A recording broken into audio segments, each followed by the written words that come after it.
Flame 2016 in Amsterdam, an incredibly interesting conference, and some fantastic people from inside the industry visited us here in Amsterdam just to give their thoughts on where the gas industry is heading. Well, one of those people, Nick Butler, really good to see you here, Nick, from the King's Policy Institute. This is your first time at Flame. That's right, and fascinating it is too. So what are you particularly looking forward to? I'm intrigued by the extent to which the industry is adjusting and realising the state of the problems that they have. I think gas is clearly in oversupply worldwide.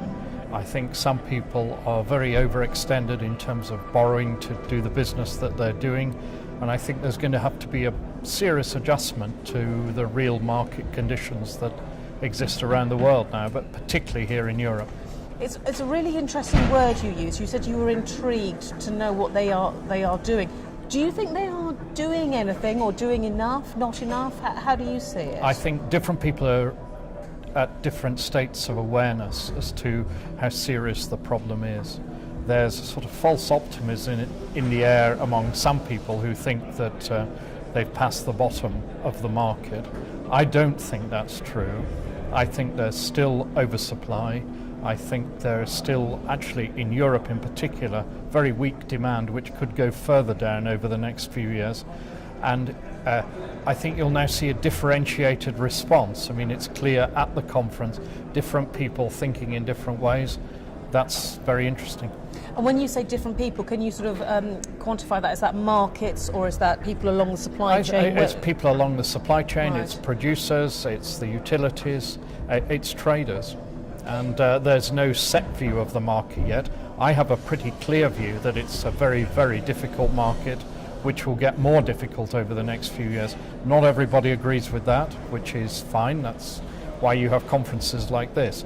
But I'm intrigued to find where the balance of opinion is. There was a very strong opinion this morning expressed that actually you're right in what you say, and yet that meant this was a very good time for the industry because it meant a reassessment, a time to reevaluate, and then a time to move on while prices so were long low. as people are realistic rather than over-optimistic. I think we're past peak gas in Europe. I think demand has peaked probably 2 or 3 years ago and is now on a decline curve.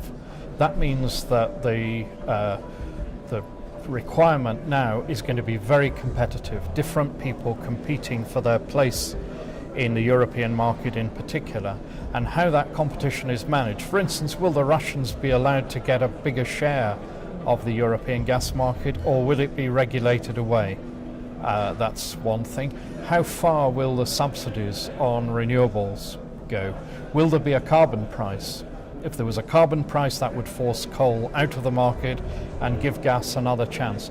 I don't see that happening, but it's a possibility. So that's why you're right. It's a great time to be discussing the issues.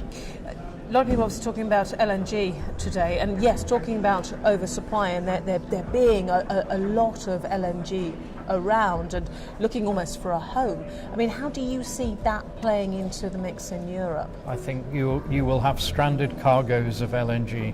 It's a very bleak picture you're painting. It is, because I think the industry has overinvested, and now there's too much supply, and still some more supply to come on over the next few years from Australia and elsewhere. The growth of demand is not matching that growth in supply. And therefore I think you will see prices fall, and then the market will have to adjust to that. And how do you see that market adjusting? How do you feel the I picture think plays out? LNG sets a spot price across the world effectively now, rather than just regional markets for gas. You have increasingly the spot price, which is determined by the next cargo of LNG, being very influential. I think that undermines existing contracts, as we've seen in Europe with the Russian supplies. People are wanting to renegotiate the existing contracts in a different way, and I can see that continuing. I think the US has a surplus of gas and is wanting to export. You see the first cargoes coming. I think if prices fall further, I don't see how the US LNG exporters make that economic. So I see this surplus. and I see shut-in gas supplies in different parts of the world as a result of it. We have been hearing, particularly on the LNG day, the number of companies going bankrupt in the States, the LNG companies going bankrupt.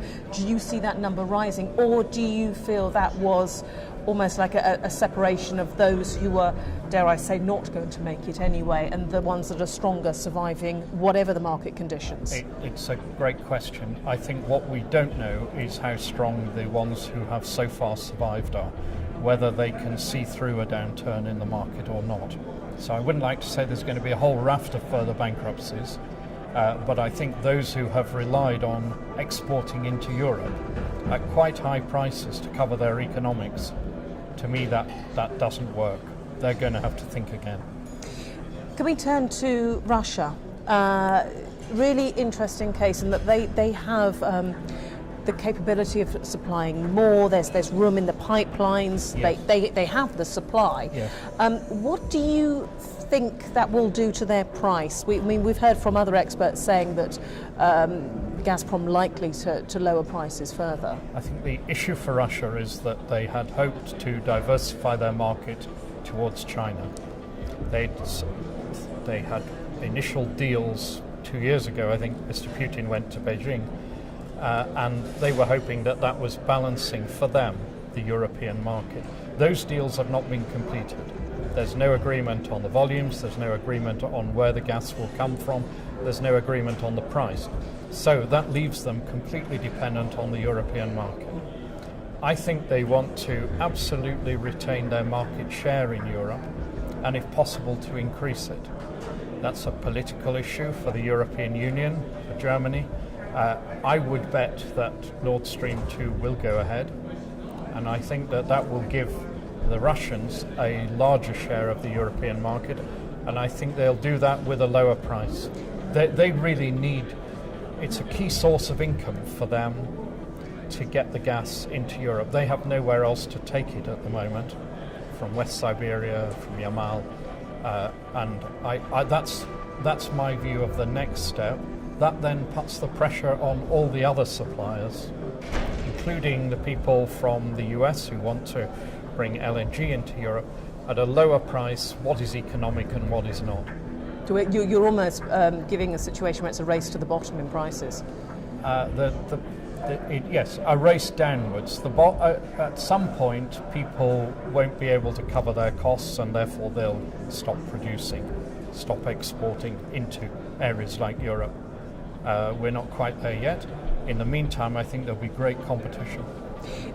Should we just talk about energy security, though, because if that sort of plays out in the way you're suggesting with Russia trying to export more, domestically in Europe, I can't see that playing out very well when it comes to energy security, when the EU is trying to diversify where it gets its energy from. That's a very fair point, but I still think that the price will win. Price will win, and the German desire to do the deal on Nord Stream 2, which is clearly very strong and is overriding the doubts of many other people. At the moment, I go to Germany and I'm told this deal will be done. It is a German deal. And I haven't yet heard the coherent view from the European Union that they're going to stop it. So I think the view is that because Russia needs the market, that is the guarantee of energy security. I'm not sure that's totally convincing. But we will see. We will see. We will see. You mentioned China. Yes. I know we're diving all over the place, but now let's turn to China. One single market. You can't. You have to look at China. You are absolutely, and as you say, that would have been possibly a market for Russia. That's not materialised, and actually, one of the reasons could possibly be that China is not using the gas that so many people forecast that it would. So, what's your view of that market? I think there are two things. One is they're not using as much gas as they thought they might use, and their projections into the future, as I understand it, are for lower gas consumption. Secondly, they've found that now there are a number of potential suppliers who want to compete with the Russians, who are coming to them with propositions. Turkmenistan, maybe even Iran. It's not public, but I believe that something's going on. And again, it's price competition. The Chinese will need some gas imports. They may not need as much as people thought, but it's a buyer's market, and they can choose. And this must be unnerving the Russians, who thought they had a new buyer signed up, but it's not signed up. A new market which has suddenly rather gone away. It's appear. Not quite gone away, but it's not been signed. So and I'm sure there'll be more negotiations. Let's take ourselves forward. 2016. Let's take ourselves forward to 2020, which seems to be an area which many people at the conference are looking to as a sort of a benchmark at the moment. If we were standing here in 2020, what do you think we would be discussing, or what sort of world would you be commenting on? I think let me give you two scenarios. One is that everything I've said continues, more supply than demand, therefore relatively low prices, and then people competing in that low price environment. So that's my central case. I think that is what is likely to happen. There is a chance, though, that it'll be somewhat different, and the possibility, which is what I've been talking about at the conference, is that the nuclear industry in the UK and in France is not able to deliver on what they are promising to deliver, and that gas will have to step in as the replacement source of supply. That is an uncertainty. I think it's quite a possibility, though, and if that had happened by 2020, I think that would be the focus of attention. But the British market is considerable. The potential French market, if the technology of their new nuclear reactors doesn't work, is enormous. And I think gas, which is readily available and relatively low cost, that could be one strand of hope in a otherwise dark outlook. I'm just going to leave you to maybe give your advice to the industry, because you started by saying that you were looking to see what they were doing and how they were sort of looking at the industry at the moment, the state of the market at the moment. So if you could speak to the industry as a whole, which indeed you are doing at Flame, what would it be that you would advise them to do? I think, first of all, they have to be absolutely realistic about the state of the market and not live in false hope. That's crucial. Good strategy starts with reality.